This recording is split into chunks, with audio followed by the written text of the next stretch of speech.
हे friends, स्वागत है आप सभी का movie stock movie explain channel पे, जिस पर आज मैं रिकैप करने वाली हूँ मॉर्बिस फिल्म को। तो चलिए आपका टाइम बिल्कुल भी ना वेस्ट करते हुए शुरू करते हैं इस वीडियो को, वो भी एक स्पॉइलर वार्निंग के साथ। लेकिन उससे पहले मेरी एक छोटी सी रिक्वेस्ट, वीडियो को लाइक और शेयर करने की। साथ ही अगर आप चैनल पर न्यू हो तो चैनल को सब्सक्राइब करना मत भूलिएगा। कहानी की शुरुआत कोस्टा रिका से की जाती है, जहाँ पर हम हमारे लीड कैरेक्टर माइकल मॉर्बिस को देखते हैं, जो कुछ लोगों के साथ अपनी रिसर्च करने के लिए आया है। जिस बीच वहाँ पर हमें ट्रेलर का वही सीन दिखाया जाता है जहाँ वो अपने हाथ को काट कर एक इलेक्ट्रॉनिक मशीन के सामने खड़ा होता है, जिसके बाद काफी सारी बेट्स उसकी तरफ अट्रैक्ट होना शुरू होती है, जिस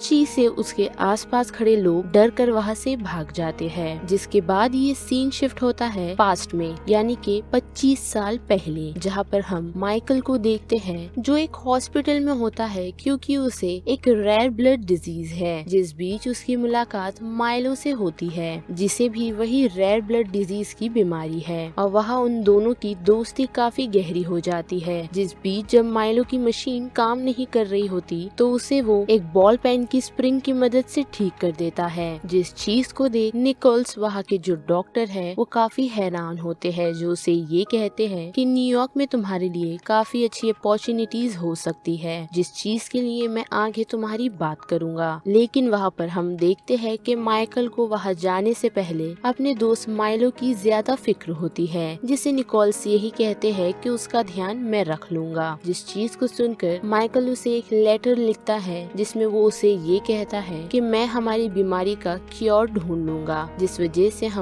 हैप्पीली रह सकते हैं। जिसके बाद ये सीन प्रेजेंट में आता है और हम माइकल को देख सकते हैं, जिसे सम्मानित किया जा रहा है क्योंकि उसने रेयर ब्लड डिजीज के क्योर को तो नहीं ढूंढा, लेकिन उसने उस चीज को प्रिवेंट करना सीख लिया, वो भी उसके बनाए हुए सिंथेटिक ब्लड से। फिर ये सीन हटता है, हम देखते हैं कि माइकल एक छोटी बच्ची का इलाज कर रहा होता है, जिस बीच उसे उसकी असिस्टेंट मार्टिन बुलाती है, जो उसे ये भी कहती है कि तुम बड़ी प्रॉब्लम में फंसने वाले हो क्योंकि उसने नोबेल प्राइज को ठुकरा दिया, जो चीज मार्टिन को पसंद नहीं आती। साथ ही मार्टिन की नजर उसके लैब में रखी कुछ बेड्स पर जाती है, जिसे देख वो यही कहता है कि ये मेरे कुछ साथी है जिसे मैंने कोस्टा रिका से लेकर के आया था, और यही चीज मेरी बीमारी को क्योर करने में हमारी मदद कर सकती है। और वो एक सैंपल निकाल कर एक चूहे पर टेस्ट करता है, जिस वजह से वो चूहे की मौत हो जाती है, और वो यहाँ से उसी बच्ची के पास जाता है। जिस बीच मार्टिन ये नोटिस करती है कि वो चूहा मरा नहीं है और वो काफी हेल्दीली उसकी केज में घूम रहा है, यानी कि माइकल की बनाई हुई वो दवाई उस पर काम कर गई है, जिस चीज के लिए अभी उसे ह्यूमन ट्रायल करना होगा। और उस चीज से वो काफी खुश होकर अपने दोस्त माइलो के पास जाता है, जहाँ पर हम देखते हैं कि डॉक्टर निकोल्स अभी भी उन लोगों के साथ ही है जो वहाँ पर माइलो की ब्लड चढ़ाने में मदद करते हैं। जहाँ पर माइकल माइलो को ये बताता है कि मैं हमारा क्योर ढूंढने के काफी करीब हूँ, जिस चीज को सुनकर माइलो काफी खुश हो जाता है। और फिर ये सीन हटता है, हम माइकल और मार्टिन को एक शिप पर देखते हैं, जहाँ पर वो लोग उसी दवाई को माइकल के ब्लड के साथ चेक करते हैं, जो उसके ब्लड के साथ सिंक हो जाती है। और वहाँ पर माइकल ये डिसाइड करता है कि वो दवाई खुद में इंजेक्ट करके चेक करेगा, जिस चीज के लिए उसकी मदद मार्टिन करती है। लेकिन उसी बीच हम देखते हैं कि एक शख्स उन लोगों को इंटरप्ट करता हुआ आता है, जब माइकल वो दवाई को लगाकर लेटा होता है, जिस चीज से मार्टिन चिढ़कर उसे वहाँ से जाने के लिए कहती है। लेकिन उसी बीच उसकी नजर माइकल पर पड़ती है, जो उसके टेबल पर नहीं होता, और वो लोग जब उसे ढूंढने लगते हैं तो मार्टिन की नजर माइकल पे जाती है, जो छत पर उल्टा लटका होता है, जिसे देख वो शख्स उसके और लोगों को बुलाता है। जिस बीच वहाँ पर माइकल उस शख्स पर हमला भी करता है, जिसे देख मार्टिन काफी डर जाती है, लेकिन वो उसे उसी जगह पर लॉक करके शांत रहने के लिए कहती है। लेकिन पीछे से उस शख्स के और साथी आकर मार्टिन को वहाँ से धक्का दे देते हैं, जिसे देख मॉर्बिस काफी चिढ़ जाता है और वहाँ पर मौजूद सभी लोगों को बड़ी बेरहमी से मार देता है। और जब उसे होश आता है तो मिरर में वो ये नोटिस करता है कि उसकी बॉडी के फॉर्म काफी चेंज हो गए हैं, साथ ही वो बगैर बैसाखी के चल भी सकता है। जिस चीज से डरकर वो पहले तो मार्टिन को चेक करता है, जो मरी नहीं बल्कि बेहोश होती है और वो उसे ऐसे ही छोड़कर जाके सीसीटीवी चेक करता है तो उसे पता चलता है कि यहाँ पर ये सारा क्योर्स और किसी ने नहीं बल्कि उसी ने ही मचाया था, जिस चीज से वो काफी डर जाता है और वो उस सिचुएशन के बारे में पुलिस को इन्फॉर्म करके वहाँ से कुछ सैंपल्स लेकर निकल जाता है। जिसके बाद वहाँ हम दो डिटेक्टिव जिनका नाम साइमन और रॉड्रिगस होते हैं वो पहुँचते हैं, जो उस सिचुएशन को समझाते हुए ये कहते हैं कि वहाँ पर मौजूद जितनी भी डेड बॉडीज है उनकी बॉडी में खून का एक कतरा भी नहीं है, लेकिन उन्हें वहाँ पर एक सर्वाइवल जो कि मार्टिन है वो मिली है, जिसे वो लोग उस सिचुएशन से रेस्क्यू करके हॉस्पिटल ले जाते हैं। और जबकि इस बारे में सारी न्यूज में बातें हो रही होती है तो उस न्यूज को बैठा माइलो और निकोल भी देख रहे होते हैं, जो निकोल को देखकर वो टीवी बंद कर देता है। जिस बीच हम माइकल को देखते हैं जो मार्टिन से मिलकर सीधा अपनी लैब में जाता है, जहाँ जाते वक्त वो ये महसूस करता है कि वो कमजोर हो रहा है, साथ ही उसे वॉक करने भी नहीं जमता, जिस वजह से वो अपनी लैब में जाके वही सिंथेटिक ब्लड पीता है, जिस वजह से उसे शांति मिलती है और वो फिर से चलने लगता है। साथ ही हम देखते हैं कि वो वहीं पर बैठकर उन चीजों को कैलकुलेट कर रहा होता है कि उस दवाई से उसमें क्या क्या चेंजेस हुए हैं, और साथ ही वो उसके लैब में रखी उन बेड्स को भी देख सकता है जो उससे सिंक करने की कोशिश करती है। लेकिन वो अपनी रिपोर्ट में ये भी लिखता है कि ये कंडीशन परमानेंट नहीं बल्कि टेम्पररी है, क्योंकि वो जो सिंथेटिक ब्लड पी रहा है उससे उसे क्योर नहीं मिलता, जिस वजह से उसे प्रॉपर ह्यूमन ब्लड चाहिए ताकि वो उसमें मौजूद राक्षस को उसमें दबा कर रख सके। जिस बीच जब वो इस चीज को टेस्ट कर रहा होता है तो वहाँ पर उससे मिलने के लिए माइलो आता है, जिसे वो सिंथेटिक ब्लड ला कर देता है, जिससे वो शांत तो हो जाता है। लेकिन माइकल को ऐसा देख माइलो लालची होता है और उसे ये कहता है कि उसे वो क्योर चाहिए, भले उसके कितने भी साइड इफेक्ट हो, जिस चीज से चिढ़कर माइकल माइलो को वहाँ से भगा देता है।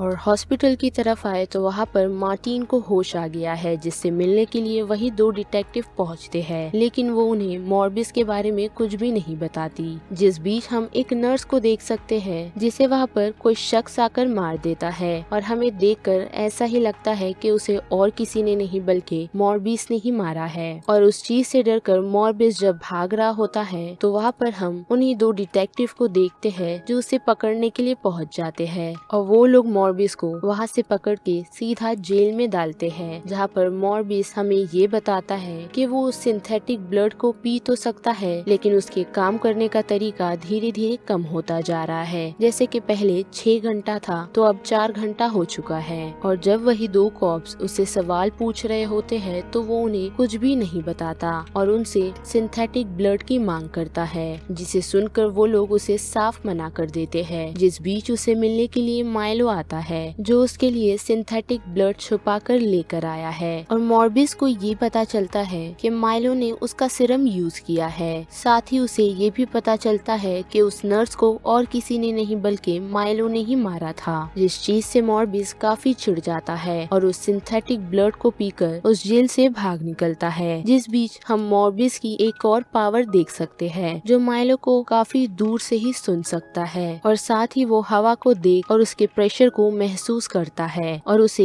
ये पता चलता है कि माइलो ने एक शख्स को मारा है, जिस वजह से वो उसके पीछे लग जाता है, वो भी अपनी एक और पावर को यूज करके, जो पावर हम टेलीपोर्ट की देखते हैं। और वहाँ पर हम उन दोनों की एक स्ट्रीट फाइट देखते हैं जो कि फाइट नहीं बल्कि छोटी सी हाथापाई होती है। जिस बीच माइलो अपना कंट्रोल खोकर वहाँ जो पुलिस वाले उन्हें पकड़ने के लिए आते हैं तो वो उन्हें मार देता है, जिस चीज को खड़ा माइकल देख रहा होता है, लेकिन वो उसे कुछ भी नहीं करता और उस सिचुएशन से निकलने की सोचता है। जिस बीच वो ये नोटिस करता है कि हवा के फोर्स से वो खुद को फ्लोट कर सकता है, यानी कि वो उड़ सकता है, जिसे हम ऐसा करता देखते भी है, जो आती हुई ट्रेन से हवा के प्रेशर को महसूस करते हुए वहाँ से उड़ जाता है। और उन पुलिस वालों की मौत को देख वो दोनों डिटेक्टिव काफी परेशान होते हैं। साथ ही वो लोग मार्टिन पर नजर रखना भी शुरू करते हैं, जो उनसे बचते हुए निकल जाती है। जिस बीच उसकी मुलाकात मॉर्बिस से होती है, जो उसे माइलो के बारे में बताता है,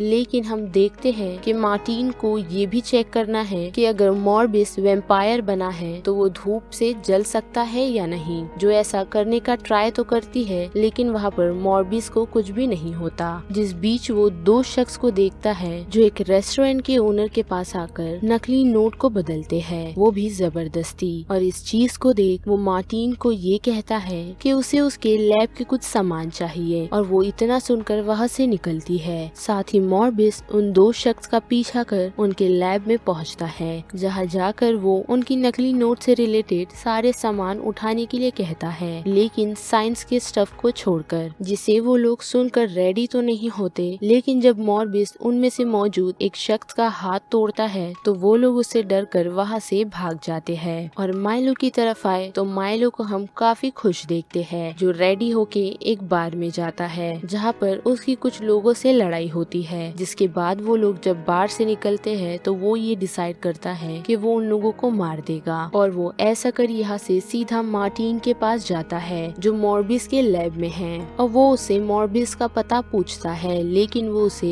ये कहती है कि उसे कुछ भी नहीं पता, जिस चीज को सुनकर वो वहाँ से चला जाता है। और उस लैब से निकल के मार्टिन सीधा मॉर्बिस के पास पहुँचती है, जिसका पीछा कर माइलो मॉर्बिस की लोकेशन पता कर लेता है। और उन्हीं डिटेक्टिव की तरफ आए तो उन लोगों को बार के बाहर 3 लाशें मिली है, जिस बीच साइमन की नजर वहाँ पर मौजूद सीसीटीवी पर पड़ती है। और वो फुटेज देखने पर उन लोगों को ये पता चलता है कि वो किलर मॉर्बिस नहीं बल्कि कोई और ही है, जिस फुटेज को वो लोग न्यूज में फैला देते हैं। और उस न्यूज को देख निकोल्स को ये पता चलता है कि वो शख्स और कोई नहीं बल्कि माइलो ही है, जिस बारे में जब वो उससे बात करने के लिए पहुंचता है तो वो उसकी बात नहीं सुनते हुए उसे ये कहता है, तुमने हमेशा से माइकल को ही आगे रखा है। और उससे चिढ़कर वो निकोल्स को घायल कर देता है। और माइकल की तरफ आए तो हम देखते हैं कि माइकल ने माइलो को ठीक करने का क्योर बना लिया है, जिस बीच उसे निकोल का कॉल आता है और वो उसे मिलने के लिए बुलाता है। जहाँ जाने के बाद निकोल्स उसे ये कहता है कि तुम्हें माइलो को रोकना होगा। और इतना कह के वहाँ पर निकोल की मौत हो जाती है, जिस चीज से माइकल काफी चिढ़ जाता है। और साथ ही वो ये भी सुन पाता है कि मार्टिन उसे आवाज दे रही है, जिसे टॉर्चर और कोई नहीं बल्कि माइलो ही कर रहा है। और वो वहाँ से टेलीपोर्ट होकर सीधा मार्टिन के पास पहुँचता है, जो ये देखता है कि मार्टिन काफी घायल है, जिसे बचाने के लिए वो उसे अपना ब्लड देता है। और उसके बाद वो उसका ब्लड पीकर माइलो को मारने के लिए चला जाता है, जहाँ हम उन दोनों के बीच एक फाइट देखते हैं, जिस बीच मॉर्बिस काफी सारी बैट्स की मदद लेकर माइलो को रोकने में कामयाब होता है। और साथ ही वो उसे उसका बनाया हुआ सीरम भी इंजेक्ट करता है, जिस वजह से माइलो की मौत हो जाती है। और उस बीच हम उन्हीं डिटेक्टिव को देखते हैं जो उसी लोकेशन पर आ पहुँचे हैं, जिनसे बचते हुए मॉर्बिस उन्हीं बैट की मदद से वहाँ से भाग निकलता है। और साथ ही मार्टिन की तरफ आए तो उसे होश आ गया है, यानी कि मॉर्बिस का ब्लड उस पर काम कर गया। जिसके बाद हम 2 पोस्ट क्रेडिट सीन देख सकते हैं, जिसमें एक मिड क्रेडिट सीन में हम वल्चर को देखते हैं, जो डॉक्टर स्ट्रेंज के स्पेल की वजह से मॉर्बिस के यूनिवर्स में आ पहुंचा है। और पोस्ट क्रेडिट सीन में हम देखते हैं कि वल्चर ने अपना न्यू सूट कहीं से गेन किया है और वो मॉर्बिस से आकर ये कहता है कि मुझे पता नहीं मैं इस यूनिवर्स में कैसे आया, लेकिन हमें अब एक दूसरे का साथ देना चाहिए। और यहाँ पर मॉर्बिस का ये रिकैप खत्म होता है, जिस बारे में आप सभी की क्या राय बनती है उसे लेकर आप मुझे कमेंट सेक्शन में बता सकते हो। साथ ही अगर मेरी वॉइस इस चैनल पर आप लोगों को पसंद आ रही है तो वीडियो को लाइक और शेयर करना मत भूलिएगा, साथ ही चैनल को सब्सक्राइब भी। बाकी मैं मिलूंगी आपको फिर किसी मूवीज या सीरीज के रिकैप के साथ। तब तक के लिए आप movie stock movie explain channel के बाकी वीडियोस को एंजॉय कीजिए। Till then bye.